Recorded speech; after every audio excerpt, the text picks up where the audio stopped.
MDH की हल्दी मिर्ची धनिया करे कमाल। ये रंग दे, ये खुशबू दे, ये तीखा, ये कम पड़े। अच्छा। क्या निराला MDH मसाला।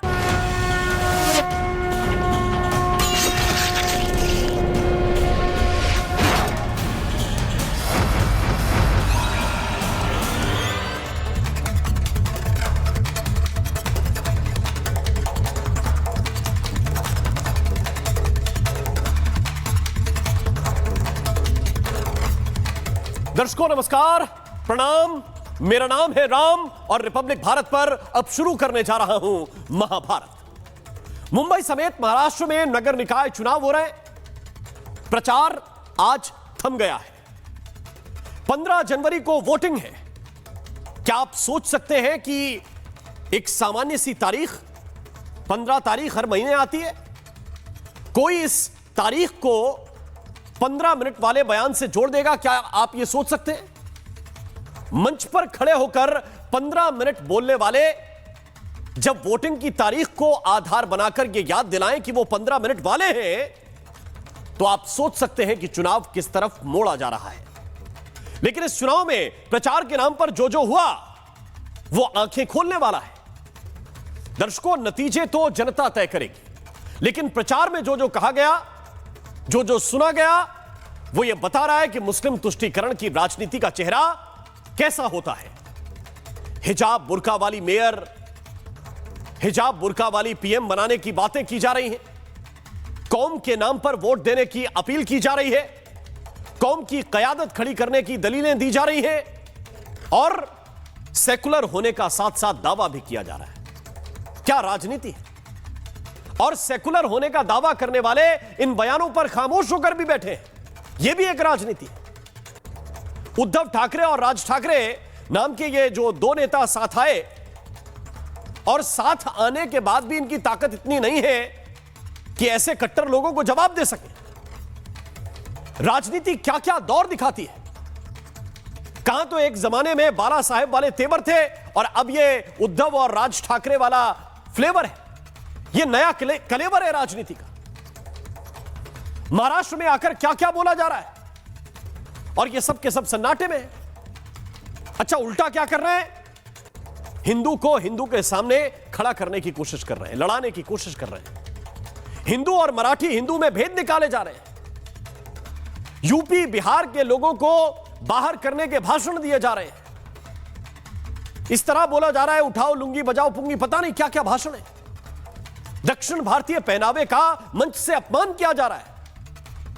और कमाल क्या है? कमाल यह है कि कांग्रेस, NCP जैसी जो पार्टियां खुद को धर्मनिरपेक्ष बताती हैं, ये दो शब्द नहीं बोल पा रही। सारा का सारा खेल वोट बैंक का है आपके सामने। क्योंकि जब विचारधारा की जगह अलग अलग चार धाराओं का गठबंधन हो जाता है तो तस्वीर कुछ ऐसी होती है। अच्छा, प्रचार ऐसा लग रहा है जैसे प्रधानमंत्री तय करने वाला चुनाव चल रहा हो कि इस चुनाव के बाद देश की दिशा दशा सब बदल जाएगी, ये मुख्यमंत्री बनेंगे, ये प्रधानमंत्री बनेंगे। चुनाव चल रहा है मुंबई में, चुनाव चल रहा है महाराष्ट्र में। बात हो रही संभल की मस्जिद की कि संभल की मस्जिद का क्या होगा। कोई बता रहा है कि बिहार में हिजाब खींचा जा रहा है, खींच लिया गया है।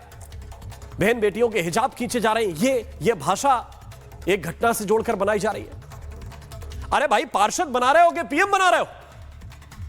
मेरे भाई, ये काउंसलर का चुनाव हो रहा है। सभासद बनना है, पार्षद बनना है, क्या बनना है आपको पता है? ये मेयर का चुनाव है। पानी, नाली, सड़क, सफाई, सारी बातें मंदिर मस्जिद की करोगे तो इनकी बात कौन करेगा और इनका सॉल्यूशन, इनका हल कौन देगा? लेकिन ये नेता नहीं है, ये आर्टिस्ट हैं, कलाकार हैं, गजब के कलाकार हैं। कोई कह रहा है कि मुझे ताकत दे दो तो मैं फला नेता की जुबान काट लूंगा। वो ये भी समझा रहे हैं कि भाई मैं तो उत्तर प्रदेश का रहने वाला हूं, पटक दूंगा तो 32 ही बाहर आ जाएगी। अच्छा, इसमें उत्तर प्रदेश का क्या योगदान है? आपको किसी को पटकना है तो पटकिए, नहीं पटकना है मत पटकिए। मैं उत्तर प्रदेश का रहने वाला हूं, पटक दूंगा तो 32 ही बाहर आ जाएगी। ये क्या लैंग्वेज है भाई? ये समाजवादी पार्टी के प्रदेश अध्यक्ष अबू आजमी है और ये फिर खुलकर ये भी कह रहे हैं कि हम तो इसलिए चुनाव लड़ते हैं कि वोट बंटना नहीं चाहिए। सारे चुनाव का सार यही है। एक तरफ मैसेज यह है कि भैया वोट बंटना नहीं चाहिए, भाईजान का वोट बंटना नहीं चाहिए, जहां जाए थोक में जाए, इकट्ठा जाए, बांध के जाए, और धर्म के नाम पर जाए, कौम के नाम पर जाए, कयादत के नाम पर जाए। और दूसरी तरफ जो वोट बैंक है वो बिहारी के नाम पर बटे, यूपी के नाम पर बटे, तमिल के नाम पर बटे, तेलुगु के नाम पर बटे, मराठी के नाम पर बटे। हिंदू इस तरह से बांटा जा रहा है क्योंकि हिंदी बोलोगे तो कुछ लोग खड़े हो जाएंगे, हम मारेंगे, हम पकड़ लेंगे। तमिल, कन्नड़, तेलुगु बोलोगे तो हम मारेंगे, ये लोग खड़े हो जाएंगे। और किसी ने बीच में यह पूछा कि उर्दू वालों का क्या होगा भाई, तो सन्नाटा है, चुप करके बैठ जाएंगे। अब मकसद क्या है? मकसद है कि एक तरफ का वोट जो है एक मुश्त मिले और दूसरी तरफ के वोटर में अगर उनकी कोई एक आधी किस्त भी मिल जाए तो काम हो जाए, समीकरण बैठ जाए। और इसीलिए महाभारत में आज यह सवाल पूछ रहा हूं कि क्या बीएमसी का चुनाव केवल भाईजान ही जिताएंगे?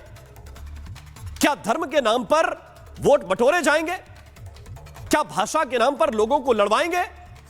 तभी आप जीत पाएंगे। चर्चा करूंगा, लेकिन पहले एक रिपोर्ट आपको दिखाता हूं।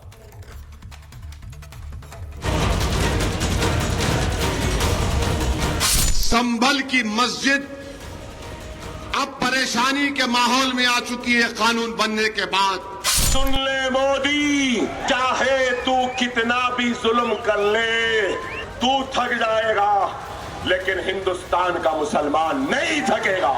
ये सब सर तन से जुदा वाले, ये सब आई लव मोहम्मद वालों को हमको वापस उनके पाकिस्तान में बैठे हुए अब्बाओं के पास भेजना है, इधर से उनको साफ कर देना है। निकाय चुनाव महाराष्ट्र का, लेकिन इस सियासी सरगर्मी के बीच हैदराबादी भाईजान ने चैप्टर खोला उत्तर प्रदेश के संभल की शाही जामा मस्जिद का, और फिर ये दावा कर दिया कि संभल की मस्जिद मुश्किल में है। हमारे हिंदू धर्म के भाई के स्थान है, बौद्ध धर्म के स्थान है, वहां पर उन्हीं के मजहब का आदमी मेंबर बन सकता है, और वैसा ही सही है।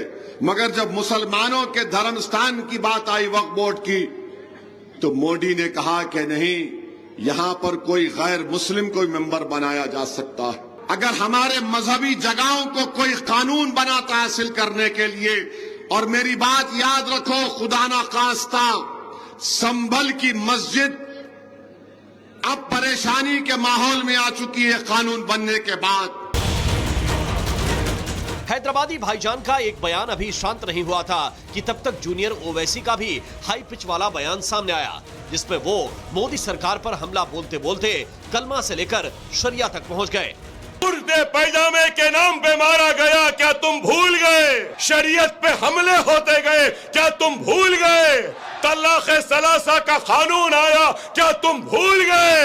सुन ले मोदी, चाहे तू कितना भी जुल्म कर ले, तू थक जाएगा, लेकिन हिंदुस्तान का मुसलमान नहीं थकेगा। ओवैसी ब्रदर्स के बयान पर बीजेपी खुलकर मैदान में उतर गई। महाराष्ट्र सरकार में मंत्री नीतीश राणे ने तो यहां तक कह दिया कि इनको वोट देने का मतलब है पाकिस्तान में इनके अब्बा को वोट देना। ये मराठी के नाम पे हिंदू समाज को उनको बांटना है, हिंदुओं के बीच में फूट डाल के इनका जो अब्बा पाकिस्तान में बैठा है ना, उसको इन लोग को खुश करना है। इधर चुनावी समर में बयानबाजी में समाजवादी पार्टी भी पीछे नहीं है। सपा नेता अबू आजमी बीजेपी और ओवैसी दोनों पर हमलावर दिखे और जुबान काटने तक की धमकी दे डाली। यहाँ का मंत्री बोलता है सर कि कुरान शरीफ पढ़ना है तो पाकिस्तान में जाके पढ़ो, बोलता है ना। अबू आसिम को ताकत दे दो, ऐसी बढ़ती हुई जबानों को नहीं काट दिया तो अपने बाप की औलाद नहीं। ये औरंगाबाद वाला बहुत बात करता है, अबे मैं उत्तर प्रदेश का पटक दूंगा, बत्ती से बाहर निकल जाएगी, पता नहीं चलेगा कहां चला गया। एक एमपी लेके दंदनाते फिरते हो, मेरे पास 37 एमपी है, 37। एक तरफ नफरती बयानबाजी का दौर चल रहा है तो दूसरी तरफ शिवसेना यूबीटी के नेता संजय राउत मतदान में धुलाई करने की धमकी दे रहे हैं, तो दूसरी तरफ राज ठाकरे अन्नामलाई के लिए विवादित बयान दे रहे थे।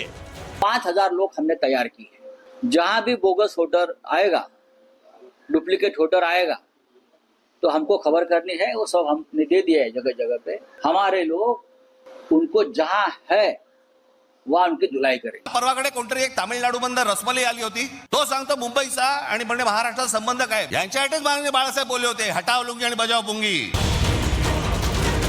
महाराष्ट्र में चुनाव में बेलगाम होती जुबान, संभल की मस्जिद, हैदराबादी भाईजान का नफरती पैगाम और दिल्ली तक गूंजती सियासत।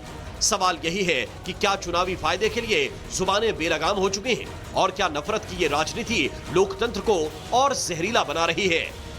Bureau report, Republic Bharat.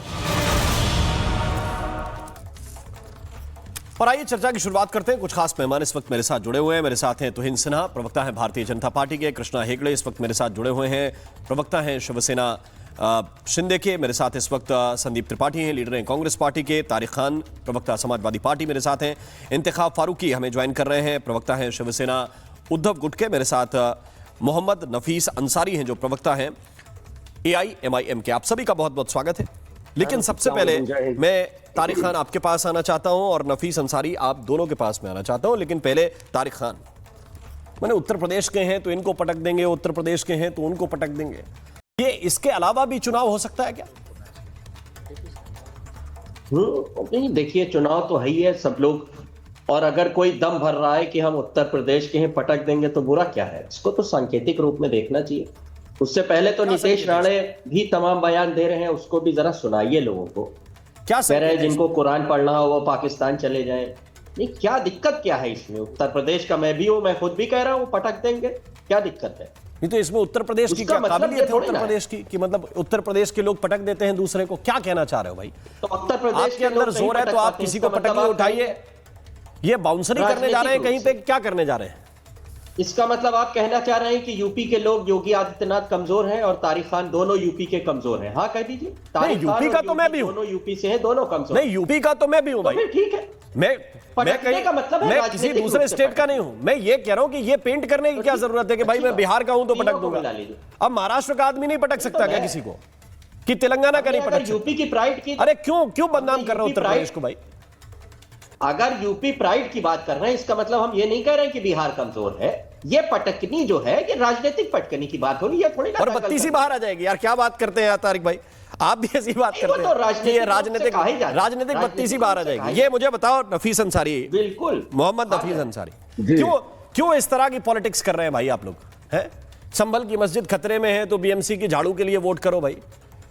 इधर की मस्जिद खतरे में है तो वो नाली वाली समस्या इधर BMC की निपटाओ। कहां का चुनाव लड़ रहे हो? ये प्राइम मिनिस्टर बनाना है ओवैसी जी को, या वहां का मेयर सिलेक्ट करने के लिए जा रहे हो, चुनने के लिए जा रहे हो? अच्छा सुनिए, बहुत बहुत शुक्रिया रिपब्लिक भारत को मुझे मौका देने के लिए। ये जो समाजवादी पार्टी के प्रवक्ता है, मुझे हंसी आ रही थी इनकी बात के ऊपर कि नीतीश राणा जो मुसलमानों को पाकिस्तानी कह रहा है, मुंबई के मुसलमानों को कह रहा है मेयर नहीं बनने देगा। ठीक है, उसकी सोच है। ये जबान नीतीश राणे की नहीं काटेंगे, जबान किसी काटेंगे? ओवैसी साहब की। झटका नीतीश राणे को धमकी नहीं दे रहे, किसको धमका दे रहे? ओवैसी साहब की। समाजवादी पार्टी का बचा कुचा मुस्लिम वोट समाजवादी पार्टी के नेताओं ने मुंबई में खत्म कर दिया है। अब इनकी पूरी राजनीति खत्म। अब आइए आते हैं मुंबई में AIMIM का एजेंडा क्या है। देखिए मुंबई में, यानी ये जो बृहन मुंबई कॉर्पोरेशन इलेक्शन है, इसमें AIMIM का सिर्फ एक ही एजेंडा है। वो एजेंडा ये है कि मुंबई तरक्की करे, मुंबई से कूड़ा खत्म हो, नाली साफ हो। 74,000 करोड़ का BMC का बजट में 10,000 करोड़ रुपए नाली के काम में लगे, एटलीस्ट 10,000 करोड़ रुपए स्लम एरिया में लगे, वहां डेवलपमेंट हो। और ये काम कोई नहीं कर सकता, नो डाउट। एक भगवान हिंदू महिला भी कर सकती है, कोई जैन भी नहीं, कैसे कर सकता है भाई? ये कैसे कर सकता है नफीस अंसारी? अरे क्या बात कर रहे हो आप भाई? मेरा बात, अरे पूरा इलेक्शन पूरा, मैं आपकी बात सुन रहा हूँ, आपको आपकी बात पे तारिक खान मुस्कुरा रहे हैं। मुझे बताइए ना पूरा चुनाव तो इस लाइन पे। नफीस भाई सुने पहले, अरे सुने, एक लाइन में सुन लिया आपकी बात। अरे मैं तो दिन भर सुन रहा हूँ आपके नेताओं की बात को, मैं आपके नेता की बात ही कोट कर रहा हूँ। वो कह रहे हैं हमें कौम की कयादत खड़ी करनी है, इस आधार पे वोट करो, कौम के नाम पे वोट करो। देखिए ये और आप इधर आके समाजवाद का भाषण देते हैं कि कोई भी कर सकता है, कुछ भी कर सकता है। उधर खाली कौम दिखाई दे रही है। हमारी आस्था क्या है? मैं आपसे बीजेपी के सबसे मैं यही सवाल पूछता हूं। हम चाहते हैं देश तरक्की करे, मुंबई तरक्की करे, महाराष्ट्र तरक्की करे, और उसमें सबसे बड़ा योगदान भारतीय मुसलमान का, और खास करके हिजाबी महिला को। इसमें क्या दिक्कत है आपको? भारत की छवि बेहतर होगी उसमें, इसमें क्या दिक्कत होनी है किसी चीज को? अरे पार्टी बड़ा है कि देश बड़ा है? बीजेपी के लिए बीजेपी बड़ा होगा, मेरे लिए देश बड़ा है, ईमान से भी बड़ा देश है। पर हम चाहते हैं कि हिजाबी महिला अगर पीएम या मेयर बनेगी, देश में डेमोक्रेसी, भारत के डेमोक्रेसी और मजबूत होगी और भारत की छवि बेहतर होगी। तारिक खान रिस्पॉन्ड कर रहे हैं आपको, इसके बाद में जाऊंगा तो इन सेना के पास। तारिक खान, अच्छा फिर एक छोटा सा जवाब दीजिए फिर एक बात का। आपने बड़ी डेवलपमेंट की बात की, मेरा दिल खुश हो गया कि ओवैसी साहब की पार्टी डेवलपमेंट की बात कर रही है, बड़ा ही अच्छा लगा। लेकिन फिर आप वहां जाकर हिजाब खींचा गया, संभल की बात और बुरखे वाली को पीएम बनाना चाहिए, ये सब क्यों कर रहे हैं? आप कहिए कि हम नाली आपको अच्छी देंगे, रोड अच्छी देंगे, बीएमसी में काम अच्छा करेंगे, ये सब तो कई मंचों से सुनाई नहीं दे रहा है। तो जो आप यहां बैठकर कह रहे हैं और जो ओवैसी ब्रदर्स कह रहे हैं, दोनों में बड़ा मिसमैच है। अब इसका जवाब क्या देंगे?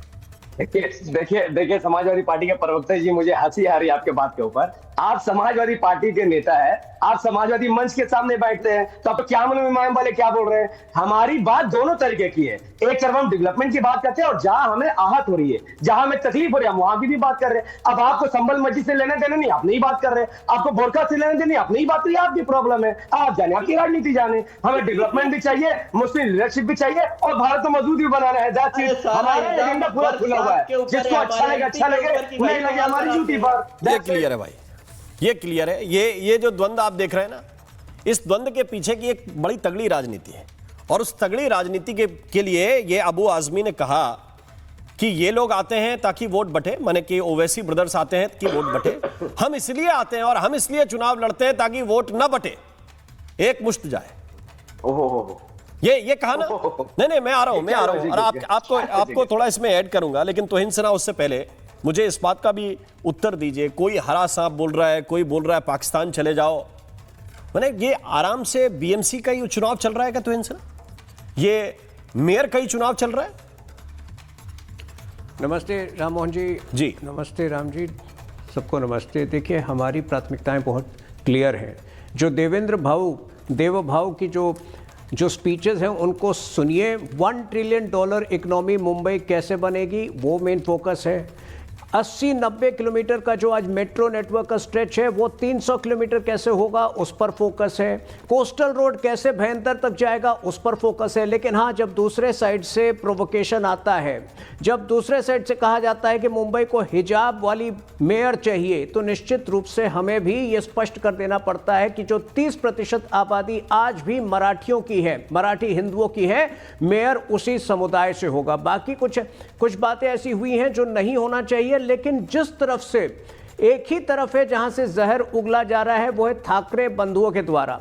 सबसे पहले जो है कहा गया कि राज ठाकरे के बेटे द्वारा कहा गया कि जो बाहर से आते हैं बिहारी और उत्तर प्रदेश के लोग, उनको ट्रेन पर ही रोक दिया जाएगा। अरे उनको ये भी नहीं पता है कि केंद्र सरकार भी चाहे तो शायद ये नहीं कर सकती है, हमारा संविधान इतना मजबूत है। लेकिन कौन समझाए ऐसे वंशजों को जो अपनी अनभिज्ञता में, अज्ञानता में कुछ भी बोलते जाते हैं। फिर उन्होंने कहा कि 10 मिनट के अंदर मुंबई को बंद कर देंगे। तो इस प्रकार की भाषा, देखिए मुंबई सपनों की नगरी है, जिनके सपने चकनाचूर हो गए हैं वो अब अनर्गल बातें कर रहे हैं, वो जहर उगल रहे हैं। लेकिन हमारी प्राथमिकता बहुत क्लियर है, मुंबई को $1 ट्रिलियन इकोनॉमी बनाना है, बाकी चीजें सेकेंडरी है। इंतखाब फारूकी, बहुत सीधा सवाल है, बहुत सीधा सवाल है कि क्या ये इंतखाब फारूकी जी को लेके आइए, ये मैं समझना चाहता हूं कि क्या राजनीति का स्टाइल हो गया। माने कोई हिंदी बोले तो दिक्कत, हिंदी बोले तो मारपीट कर देंगे, कोई अगर दक्षिण भारतीय परिवेश का मिल जाए तो उसकी लुंगी उठाने की बातें करने लगते हैं। ये स्टाइल ऑफ पॉलिटिक्स आपको लग रहा है कि आपको वोट दिला देगा? देखिए ये स्टाइल ऑफ पॉलिटिक्स तो खैर हमारी तरफ से इतना नहीं है। जैसे कि आप भी देख रहे हैं कि जब भी टीवी खोलो तो कुछ भाषण ऑलरेडी चलते रहते हैं और काफ़ी नफरतें भरे भाषण रहते हैं, जिससे हम हमेशा देखते हैं। टीवी खोलो, मोबाइल खोलो तो हमेशा चालू रहता है, चाहे वो मदरसा को हो, नकाब को लेके हो, हिजाब को लेके हो, ऐसे कई चीज़ों के ऊपर हम हमेशा दिन भर देखते हैं। तो इन बातों से तो खैर हमें उस पर भी ध्यान देने की जरूरत है। राज ठाकरे वो लुंगी उठाने की बात नहीं कर रहे क्या? मैंने इसको लोग जगह जगह जाके पीट नहीं रहे भाषा के नाम पर? बिहारी लोगों को, यूपी के लोगों को बाहर करो, ये किसकी लैंग्वेज है? मुंबई और महाराष्ट्र में कई साल से हर प्रांत के लोग आते हैं, यहाँ पर कमा रहे हैं, घर खरीद रहे, रह रहे हैं। कभी इस तरीके की कोई परेशानी की बात यहाँ पर नहीं हुई है। ठीक है, कुछ बातें आधा दर्जन वीडियो तो मैं यूं ही दिखा दूंगा आपको मारपीट करते हुए, आप कह रहे हैं कहीं कोई बात नहीं हुई। माहौल है, टिप्स पे है भाई। उसके बीच में अगर कोई इस तरीके की टिप्पणी करेंगे तो टिप्पणी अन्नामलाई जी की तरफ से भी हुई है कुछ बातों को लेकर, तो बिल्कुल से जाहिर सी बात है। टिप्पणी क्या हुई अन्नामलाई जी की तरफ से, क्या टिप्पणी हुई, आप मुझे बताइए, जरा बात करते हैं इस पे। देखिए, उन्होंने कहा ना कि मुंबई का हिस्सा मुंबई महाराष्ट्र का हिस्सा नहीं है, इस तरीके की बातों भी तो कुछ किया है ना उन्होंने, जो आपको भी तो पता होगा कि इस तरीके की टिप्पणी क्यों करना चाहिए। मुंबई कुछ भी है। क्या फारूकी साहब एक अगर मैं एक बात कहता हूं, आप उद्धव जी की पार्टी के प्रवक्ता हैं, मतलब यहाँ पर एक मिनट मैं उद्धव जी की पार्टी के प्रवक्ता हैं, एक सेकंड, एक होता है कॉमन सेंस, एक होता है कॉमन सेंस, है ना, और एक होता है कम्युनल सेंस। आप उद्धव जी की पार्टी के अगर प्रवक्ता हैं, मैं आपसे एक लाइन बोलता हूं कि उद्धव ठाकरे महाराष्ट्र के नेता नहीं है बल्कि देश के नेता हैं। अब मैंने अपमान कर दिया कि सम्मान किया है। अन्नामलाई का अगर यह बयान है कि मुंबई महाराष्ट्र की नहीं अंतरराष्ट्रीय सिटी है, तो कॉमन सेंस और कम्युनल सेंस से बताइए क्या बेटर है। मुंबई महाराष्ट्र का शहर नहीं, अंतरराष्ट्रीय शहर है। यह मुंबई का सम्मान है कि अपमान है? वो मुंबई का हिस्सा नहीं, महाराष्ट्र का हिस्सा नहीं है, इस तरह की बातें क्यों सामने आती है। वो महाराष्ट्र का ही हिस्सा है ना, किसने बोला, कब बोला है? हाँ, और जब यहाँ के जाहिर सी बात है, जब ऐसी बात की जाएगी कि तो यहाँ के हमारे जो तो बाकी लोगों की आप लुंगी उठा देंगे, नाराज होंगे। नहीं, बाकी लोगों की लुंगी उठा देंगे अगर किसी ने ऐसा बोल दिया तो। ये राजनीति करने आए हैं और इस आधार पे आप चाह रहे हैं कि वोट मिले।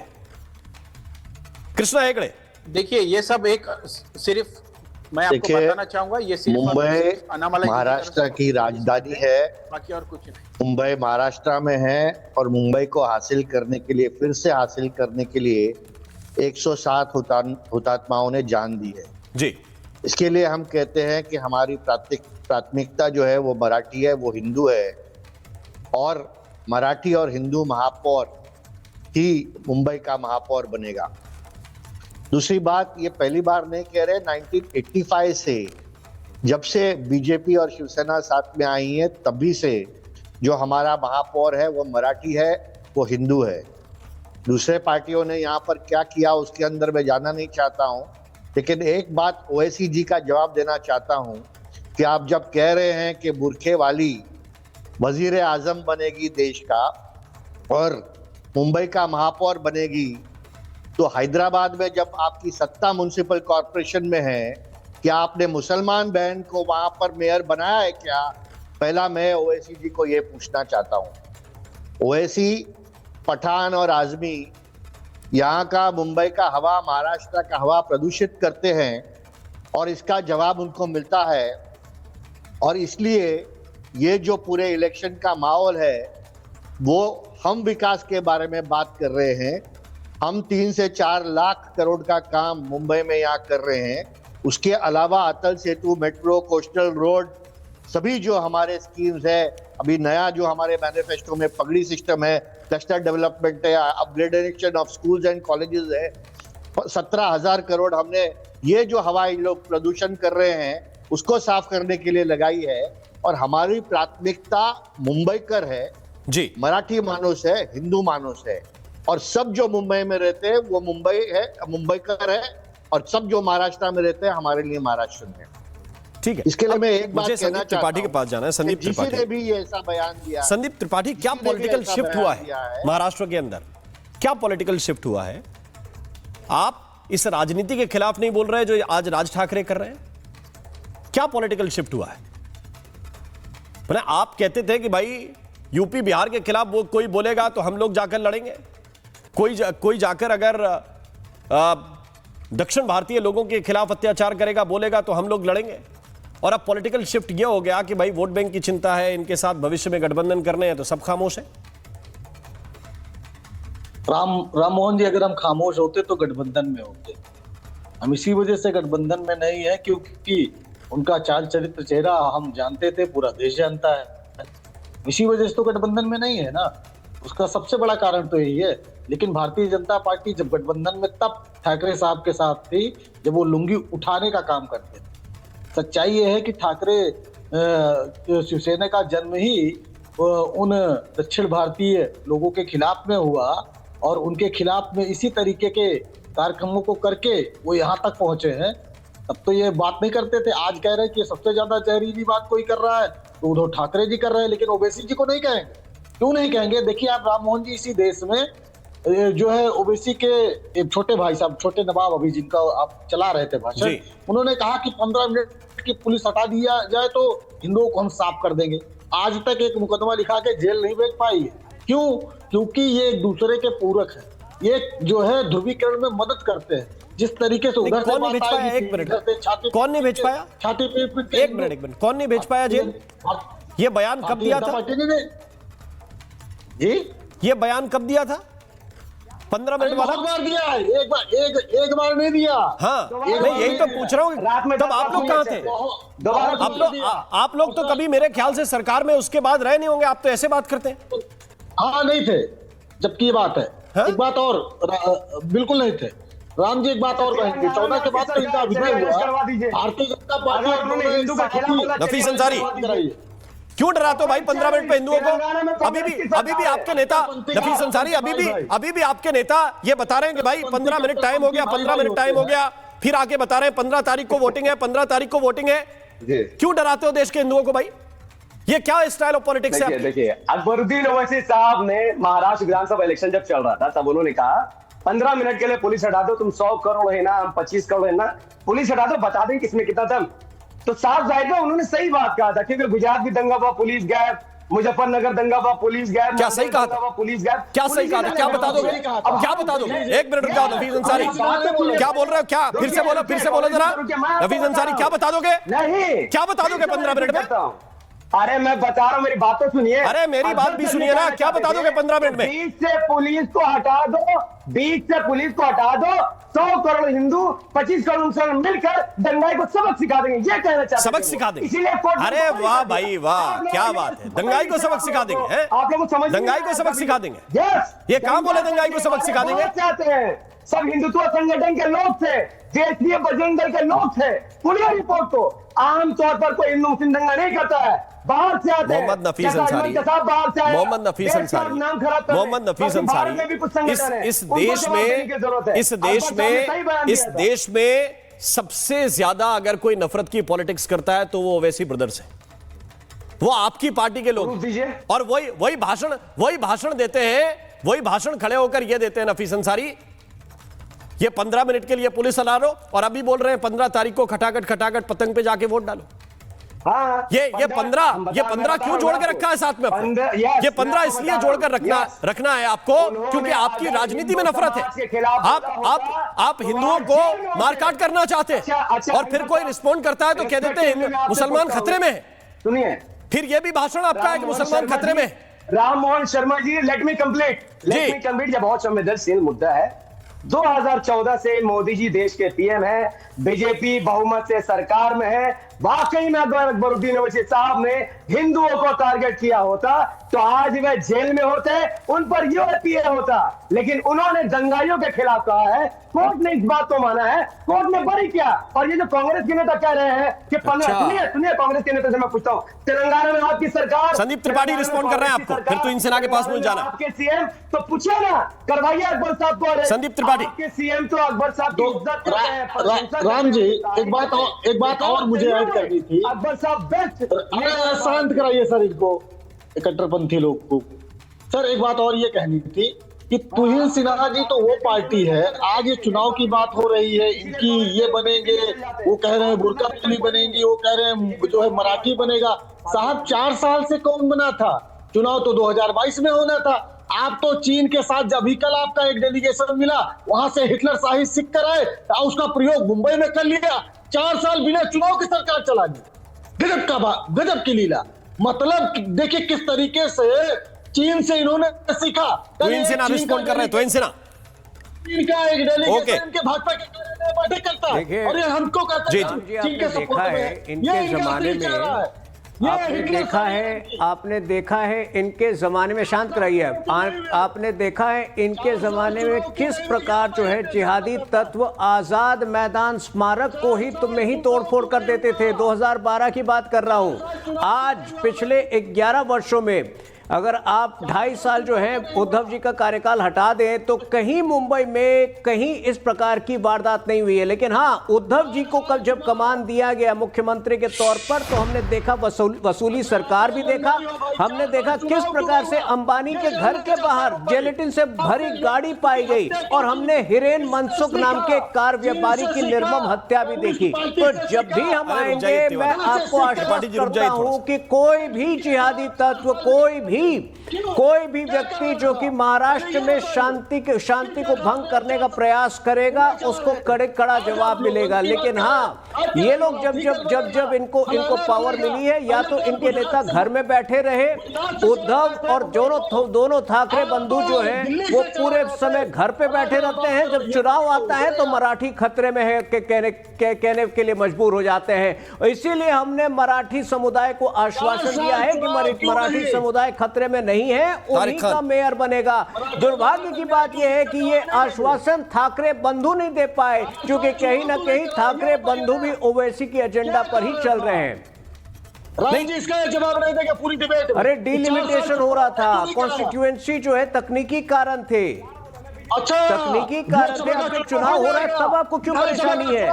3 साल से पूछ रहे थे, जब चुनाव हो रहा है वही गान गा। कृष्णा हेगड़े जी को लेके आइए और तारिक खान जी को लेके आइए। कृष्णा हेगड़े, ये अभी आपके सामने बैठकर बोल रहे हैं कि 15 मिनट का बयान कोई बयान नहीं है और पूरे चुनाव इसी के आधार पर लड़ते हैं।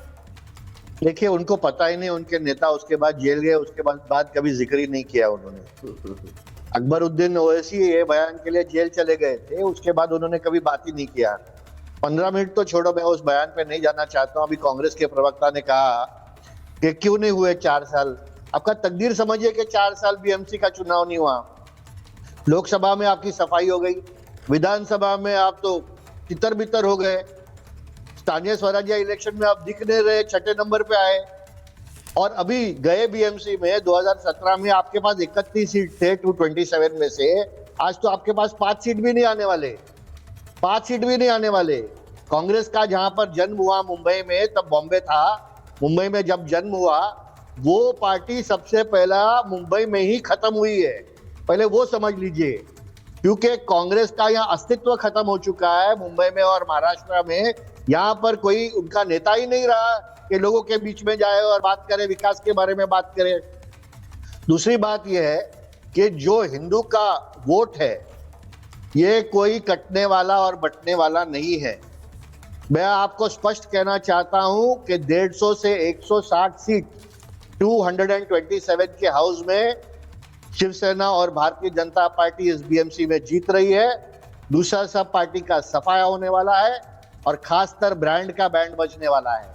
और एमआईएम क्या बोल रही है, एक सांसद 2 विधायक पूरे देश में, और बोल रहे देश का वजीर आजम बनना चाहिए। अरे पहले मुसलमान बहनों को जो ताकत हम दे रहे हैं ट्रिपल तलाक में, उसका तो सम्मान करो, मुसलमान बहनों का सम्मान करो, उनको वहां पर हैदराबाद में महापौर बनाओ, अपने घर में जाको और फिर बाद में यहाँ पर आके भाषण दो। क्योंकि महाराष्ट्र की जनता होशियार है, आपके धरकोश के मापदंड में आने वाली नहीं है। जवाब ले लीजिए। यहाँ पर लोग जानते हैं कि यहाँ नफीस अंसारी रिस्पॉन्ड कर रहे हैं, फिर तारिक खान के पास। इसके लिए 3 इलेक्शन जवाब ले लीजिए है।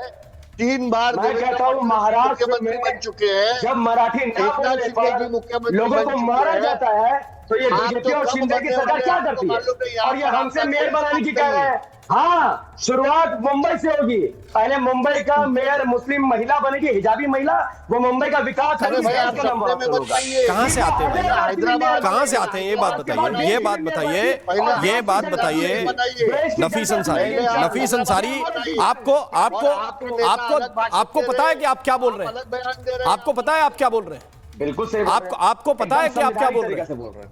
अभी कोई जी आप बताइए। अभी कोई ये यहां बैठ के बोले कि हम तो घूंघट वाली महिला को बनाएंगे मेयर। Most welcome. तो क्या बोलोगे आप? Most welcome. क्या बोलोगे आप? Most welcome. हाँ, कि महिला को घूंघट डलवा रहे हैं ये लोग, ये रूढ़िवादी लोग हैं, अरे क्यों कट्टरता फैला रहे हो भाई? अगर आपकी पॉलिटिक्स में मुसलमान है तो बोलो ना कि मुसलमान मेयर बनेगा, ये हिजाब वाली मेयर बनेगी, बुर्के वाली मेयर बनेगी, क्या लैंग्वेज है? नहीं आपने महिला के बारे में आपको उस महिला को नेता भी बनाना है और उसको बुर्के के अंदर ढक के भी रखना है भाई, हिजाब के अंदर ढक के भी रखना है। ये दोनों काम नहीं चलते भाई। या तो उसको लीडर बनाओ और लीडर बना के वो आजादी लेगी, वो डिसाइड करेगी कि उसको क्या पहनना है। ये ओवैसी ब्रदर्स डिसाइड करेंगे कि महिला को क्या पहनना है क्या नहीं पहनना है। घूंघट करने वाली महिला भी आजाद है, सीट दिया वो तो बोलिए। आप महिला का अपमान कर रहे हैं। अरे हम किसी का अपमान नहीं कर रहे भाई, अपमान करते हो आप। वो अपना मर्जी से हिजाब पहनती है। सारी मुस्लिम महिलाएं क्यों हिजाब पहने? सारी मुस्लिम महिलाएं क्यों बुर्के में रहे? ये आप अपमान कर रहे हो। ये आप मर्द होकर डिसाइड करोगे कौन सी महिला हिजाब पहनेगी कौन सी बुर्का पहनेगी? उनको डिसाइड करने दो, उनको डिसाइड करने दो, उनको डिसाइड करने दो, उनको डिसाइड करने दो ना भाई। और हिंदू महिला ये कौन डिसाइड करेगा? पहनती है और अपनी मर्जी से हिजाब पहनती है। आप ये बात फिर वो चूड़ी पहने ना पहने, वो हिजाब पहने पर ये उनकी मर्जी है। आप कैसे बोल सकते हैं कि घूंघट पहनी तो बैकवर्ड है? अरे भाई हमको मालूम है कि शरिया में क्या होता है। जो भी थी, अरे हमको मालूम है कि शरिया में क्या होता है। वो ईरान में जो सिगरेट से जला रहे हैं खामनेई को, वो क्यों जला रहे हैं? वो इसलिए जला रही है, वो महिलाएं हैं, इस्लाम को मानने वाली महिलाएं हैं, क्योंकि उन पे बुर्का हिजाब थोप दिया गया। इसलिए मुझे मालूम है कि आप क्या कह रहे हैं। ये आपकी सोच है। आज ही आपके नेता कह रहे थे कि हम नहीं छोड़ने वाले ये सोच। ईरान से मुझे क्या करना बताइए? अरे क्या लेना देना? ईरान से मुझे क्या करना? नियम तो शरिया से चलेगा ना, नियम तो शरीयत से चलेगा ना। और किससे चलेगा? मेरा संविधान अब आए तो संविधान फिर भी महिला को आजादी दो ना भाई, महिला को आजादी दो। अब संविधान पे आए हो तो अभी तारिक खान को मैं लेके आता हूँ। उसमें तारिक खान एक सेकंड, तारिक खान को बोलने दीजिए। अरे रुक जाइए नफीस अंसारी, तारिक खान को बोलने दीजिए। तारिक खान, ये आप लोगों का और इनका द्वंद्व चल रहा है। 50% सीटें आपने मुस्लिम कैंडिडेट्स को दी हैं और दूसरी तरफ ओवैसी ने दी। ये वोट बंटने का खतरा आप लोगों को ही है। इसमें कांग्रेस भी थोड़ी सी इन्वॉल्व है, उन्होंने भी बहुत सारे मुस्लिम कैंडिडेट उतारे हैं। तो ये वोट बैंक पॉलिटिक्स में कहां तक, कितने बिलो द बेल्ट, कितना क्या लिमिट रखेंगे? कोई किसी को पटकेगा, कोई जुबान काटेगा और कोई बताएगा कि इन लोगों पे भरोसा मत करो, सारा मुस्लिम वोट कौम के नाम पर दे। एक जन सिर्फ मुसलमान की बात करेंगे और दूसरी तरफ से सिर्फ हिंदुओं की बात होगी। तो फिर जब आपने कहा कि जो वोट बैंक बचाने की बात हो रही है, तो जब दूसरा पक्ष जो भारतीय जनता पार्टी और राइट विंगर्स हैं, वो सिर्फ हिंदुओं की, इतनी देर से एक आदमी को बता दीजिए जिसने कहा समावेशी बात की हो, जो संविधान कहता है, किसने नहीं की? वो 15 मिनट की बात करेंगे। वो 15 मिनट वाला बयान 2012 का है। पहले एमआईएम के प्रवक्ता को अपने पार्टी के, और 40 दिन अकबरुद्दीन उस मामले में जेल में भी रहे। उसके बाद 2022 में जाकर वो मामला खत्म हुआ। वो तब का जो तेलंगाना, तब आंध्र प्रदेश था, वहां दिया हुआ उनका बयान है। खैर, मैं ये कह रहा हूं कि ये 15 प्रधानमंत्री हुए सर भारत के, एक भी मुसलमान नहीं है। किसने चुना? मोदी 15वें प्रधानमंत्री हैं। मुसलमानों का हाथ है, मुसलमानों का कंट्रीब्यूशन है या नहीं है? उसमें है। कब कहा गया कि नहीं हम अपना मुसलमान ही प्रधानमंत्री लेके आएंगे? ममता दीदी मुसलमानों की बात नहीं करती क्या? ये बात ओवैसी को 10 बार सोचनी चाहिए। आज हिंदू भारत में मुसलमानों के साथ खड़ा है, इसलिए मुसलमान भारत में सुरक्षित है। तारिक खान डंके की चोट पर यह बात करता है और हम अपनी क़यादत एक हिंदू को देते हैं, अखिलेश यादव साहब को देते हैं, हम ममता बनर्जी को देते हैं, हम लालू यादव के परिवार को देते हैं, ताकि मुसलमान हिंदुस्तान में सुरक्षित रहे और हर जगह सुरक्षित है। इसलिए नहीं कि आप जैसे लोग आए और कहें कि हम अपनी क़यादत खड़ी करेंगे। खड़ा हो जाए तो ठीक है, तारिक खान के जैसे लोग खड़े कल को बन जाए, लेकिन आप कहें सिर्फ मुसलमान की आप बात करेंगे और ये सिर्फ हिंदू की बात करेंगे तो हो गया। एक बार 47 में बंटवारा हो चुका है, आप फिर से उसी तरीके की बातें करना चाहते हैं जो जिन्ना करते थे। जिन्ना वाली बातें फिर से लेके आते हैं। एक बार हम परेशान हो चुके, हमारे हमारा कमाल तो ये है ना तारिक खान, कमाल तो ये है तारिक खान के बोलने में बड़ा अच्छा लगता है। लेकिन मैंने शुरू में कहा कि अबू आजमी यही कह रहे थे कि वोट बंटना नहीं चाहिए, इसलिए हम चुनाव लड़ते हैं। वो वोट क्यों नहीं बंटना चाहिए भाई? अच्छा, तो हिंदू का वोट बटे तो बंटना चाहिए, मुस्लिम का वोट नहीं बंटना चाहिए। ये स्टाइल ऑफ पॉलिटिक्स है। और फिर कहेंगे कि नहीं देखिए हम तो समाजवादी लोग हैं, हम तो सबके बारे में सोचने वाले लोग हैं। ऐसी राजनीति होगी तो मुश्किल होगी भविष्य में, और ये चुनाव और विद्रूप होते जाएंगे और कुरूप होते जाएंगे। बहुत बहुत शुक्रिया आप सभी मेहमानों का हमारे साथ इस चर्चा में शरीक होने के लिए। और इसी के साथ महाभारत में आज के लिए बस इतना ही। नमस्कार। अब आया असली स्वाद। अब आया स्वाद। जब स्वाद के पड़े हो लाले तो MDH का चंकी चाट मसाला डालें। MDH का चंकी चाट मसाला। MDH